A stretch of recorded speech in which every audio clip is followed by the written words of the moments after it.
Ahoy landlubbers! First mate Maddy here from the good ship Wild Rift, filling in for Captain Allen. We're back again to share the spoils from the upcoming patch 3.2. This time, you'll see even more big gameplay updates to Elemental Rift, as well as in the core game.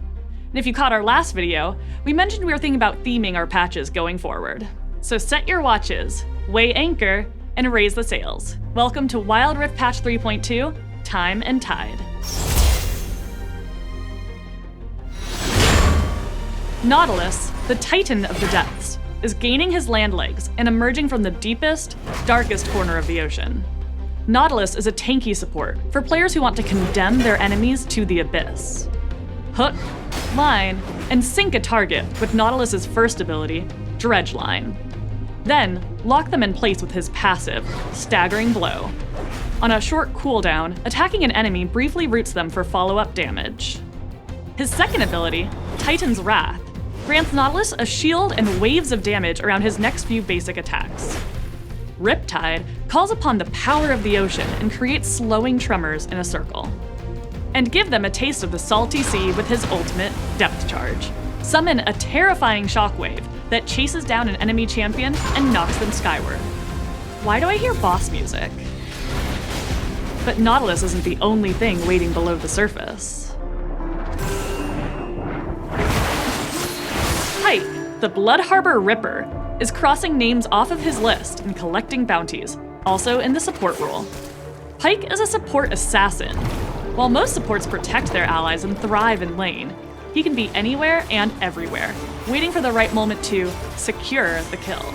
First off, Pike cannot increase his maximum health. Instead, any health gained from items becomes bonus attack damage. His first ability, Bone Skewer, can be charged to throw out his harpoon and yank an enemy towards him. Tapping deals damage in front of him instead.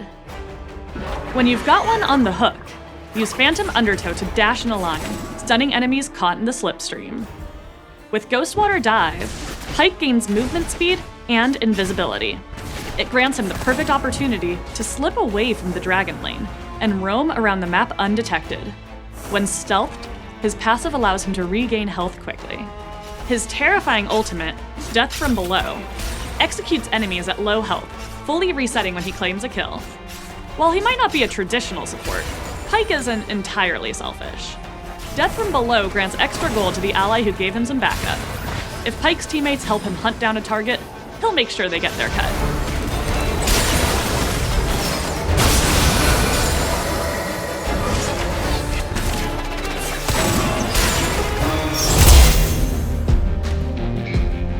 Over the past few weeks, we've been testing one of our biggest gameplay updates, Elemental Rift.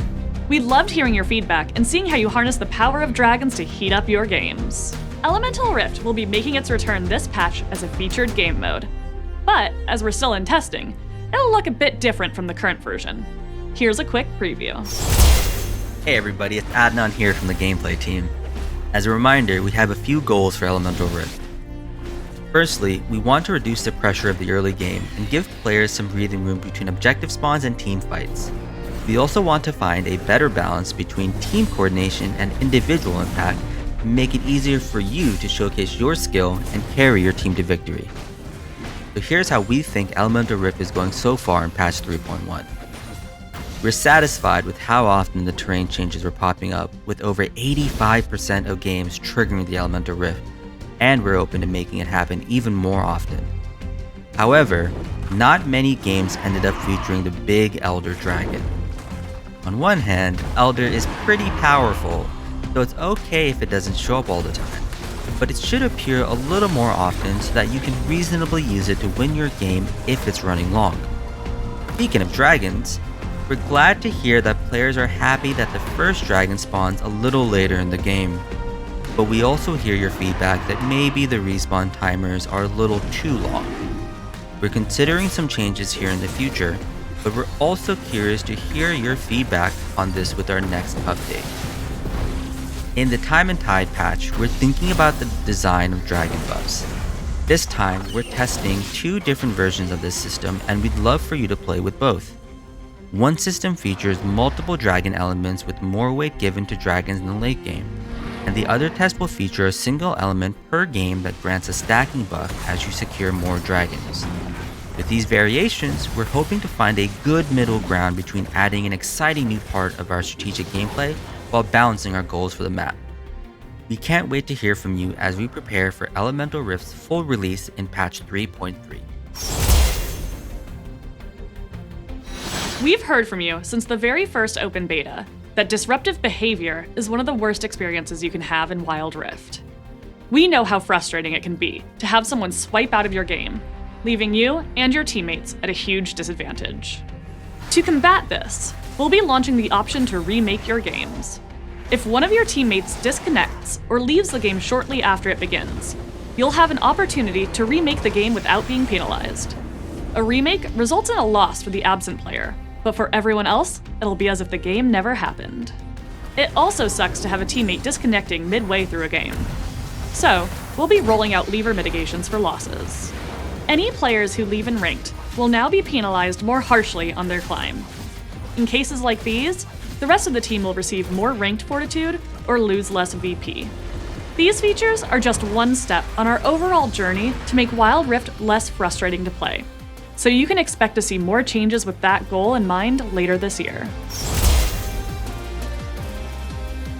Let's take a look at the gameplay changes coming to this patch.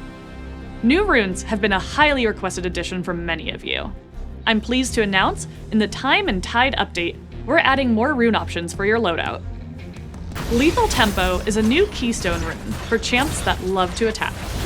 Gradually increase your attack speed when in combat, and after a few attacks or abilities hit, you'll gain a chunk more. Is it an item? No, it's a brand new rune. Kraken Slayer is joining Wild Rift as a keystone choice for carries.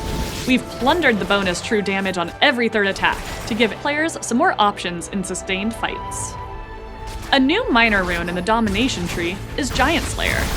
It's perfect for when you know you'll be facing a tankier foe. You'll do increased damage based on how much bonus health your opponents build. Scorch is a minor rune in the Domination tree that will help you burn down your enemies in the early game. You'll deal a little extra magic damage after landing an ability.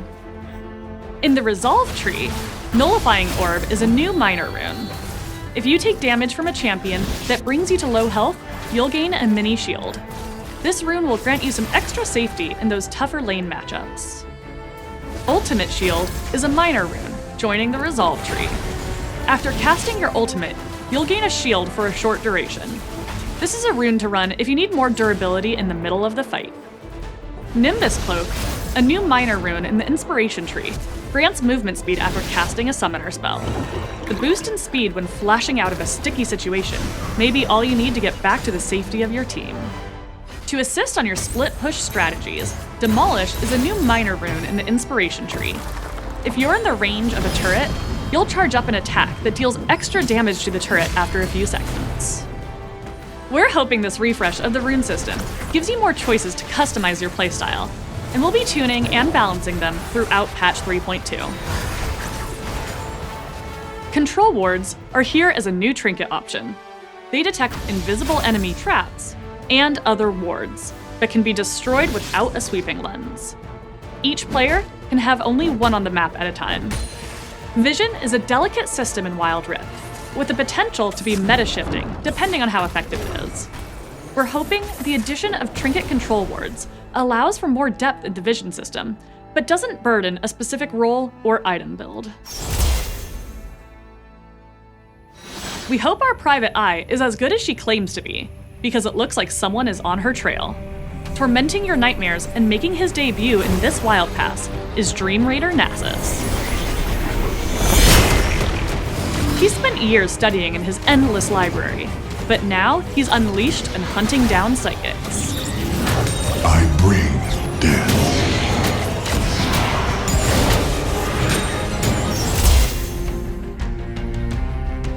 This year, we're experimenting with new ways to get content in Wild Rift. In the Time and Tide update, one of the global events we'll be rolling out in some regions is themed around the upcoming cosmic skins for Master Yi and Lulu. In this event, you can earn or buy tickets.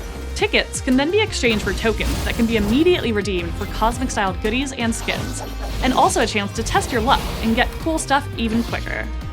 As you play through daily missions, we'll be giving away free tokens. While this event takes elements from games of chance, it's combined with a direct way to pick up these skins. We hope it feels fun, satisfying, and respectful of your game time. So please, let us know what you think when it releases later this month. Now, onto Wild Rift Esports. There's just over a month until we set sail for Madrid, Spain, where the first ever Wild Rift Global Icons tournament will take place. Regional qualifiers are happening now to determine the top 24 teams that will earn their way into the competition. So mark your calendars and tune in to experience the journey of these teams as they compete for the Icons trophy and the glory of being the Season 1 champion. What connects the Wild West and a futuristic dystopia? No, it's not Los Angeles, it's the skin montage. Roll the music.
That's all from us for now.